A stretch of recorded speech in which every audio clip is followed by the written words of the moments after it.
Hi hello నమస్తే. నేను శిల్ప. మనతో ఉన్నారు లైఫ్ కోచ్ శారదా గారు. నమస్తే మేడం. నమస్తే. మేడం, అందరూ అంటారు మంగళవారం చేసే పూజల్లో చాలా విశిష్టత ఉంటుందని.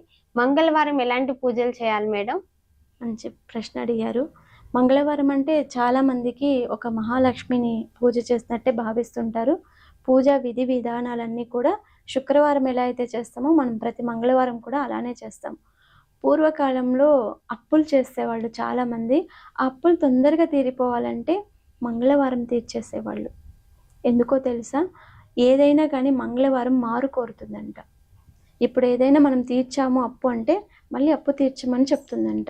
పూర్వకాలంలో అప్పులు చేసి ఏదైనా పని చేసేవాళ్ళు అలాంటప్పుడు మంగళవారం చేసి మంగళవారమే అప్పు తీర్చేవాళ్ళంట. ఎందుకో తెలుసా? మారు కోరుతుంది. ఏదైనా చేయి నువ్వు మారు కోరుతుంది.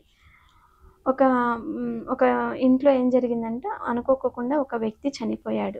సడన్గా చనిపోయాడు. చనిపోతే ఏం జరిగింది? మంగళవారం చనిపోయాడు కదా, ఊరికి అరిష్టము, ఊరిని మొత్తం తీసుకెళ్తుంది వల్లకాడులాగా అని అందరూ అంటుంటే ఏం చేయాలి అని ఆలోచన చేసి ఆ మంగళవారం ఎవరైనా మనుషులు చనిపోతే న్యాచురల్గా ఒక కోడినో మేకనో కట్టి సాగనంపి పంపిస్తారు.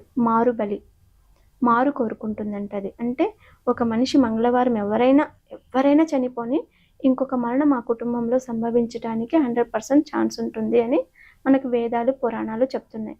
అలా ఎవరైనా చనిపోయారు అనుకోండి, దానికి ఒక కోడినో లేకపోతే ఒక గొర్రెనో కట్టి ఒకరినే పంపించుకోకుండా దానికి తోడిచ్చి పంపిస్తూ ఉంటారన్నమాట. అలా మనం కూడా ఏదైనా అప్పులు చేసుంటాం, మళ్ళీ అది తోడు కోరుకుంటుంది. మళ్ళీ మంగళవారం నువ్వు ఏదైనా చెయ్యి, అది రిటర్న్ చేయాల్సిందే. నువ్వు డబ్బు తీసుకో, డబ్బు ఇవ్వాల్సిందే. లేకపోతే అప్పు చేయి, అప్పు ఇవ్వాల్సిందే.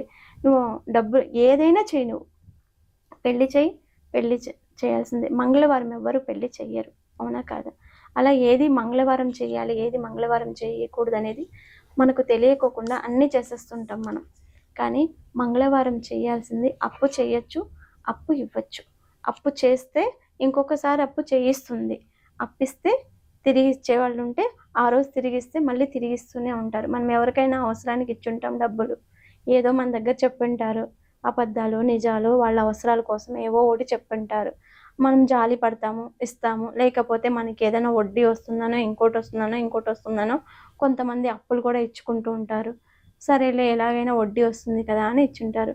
వాడు తీసుకున్నప్పుడు బాగా నవ్వుకుంటూ మాట్లాడుకుంటూ తీసుకుంటాడు. ఇచ్చేటప్పుడు మాత్రము బాగా సతాయిస్తుంటాడు. కనిపించుకోకుండా పోవడము, నంబర్ బ్లాక్ చేయడము, ఇలాంటివి ఏవేవో పిచ్చికి మనకి ఏమి మైండ్ కనిపిస్తే తప్పించుకొని తిరగడం కోసం ఇవ్వలేక అతని దగ్గర ఉండదు ఇవ్వటానికి. ఒకవేళ ఉన్నా కూడా ఎగ్గొట్టడాల ఫ్యాషన్ అయిపోతుంది కదా మనుషులకి. అంటే కష్టపడే తత్వం లేకోకుండా డబ్బులు ఊరికే రావాలనే మనస్తత్వం ఉన్న వాళ్ళు ఉంటారు కదా. కష్టపడకూడదు, ఎవరి మీదైనా టోపీలు పెట్టి బతికేయాలనే వాళ్ళు ఏం చేస్తారంటే తీసుకున్న అప్పును ఎగ్గొట్టేసి మాయ మాటలు చేసి అక్కడి నుంచి ఎస్కేప్ అవుతుంటారు. అలాంటి వాళ్ళు ఉంటారు. కాబట్టి ఏవైనా అప్పులు ఇచ్చేటప్పుడు కూడా మనము తీసుకునేటప్పుడు కూడా ఈ మంగళవారం అనే ఒక రూల్ని ఫాలో అయ్యాము అనుకోండి, ఖచ్చితంగా మనకి అప్పులు తీరటానికి అవకాశాలు ఉంటాయి. ఇంకా అప్పులు తీరట్లేదు మాకు అని ఎవరైనా అనుకున్న వాళ్ళు ఎవరైనా ఉంటే మనం బెల్లం ఉంటుంది కదా, జాగిరి, దాన్ని తీసుకెళ్ళి ఉదయాన్నే లేయాలి. బెల్లం అంటే ఏదో కొట్టి ఇంత ముక్క పెట్టకూడదు. ఒక 1/2 కిలో కానీ ఇంత ముక్క కానీ, స్క్వేర్ షేప్లో ఉన్నది కానీ రౌండ్ షేప్లో ఉన్నది కానీ 1/2 కిలో, 1/2.5 నుంచి 1/2 కిలో వరకు బెల్లం తీసుకోవాలి. ప్రతి మంగళవారము తెచ్చుకోవాలి. ఆ బెల్లం తెచ్చుకొని దేవుడి దగ్గర చెప్పుకోవాలి సంకల్పం.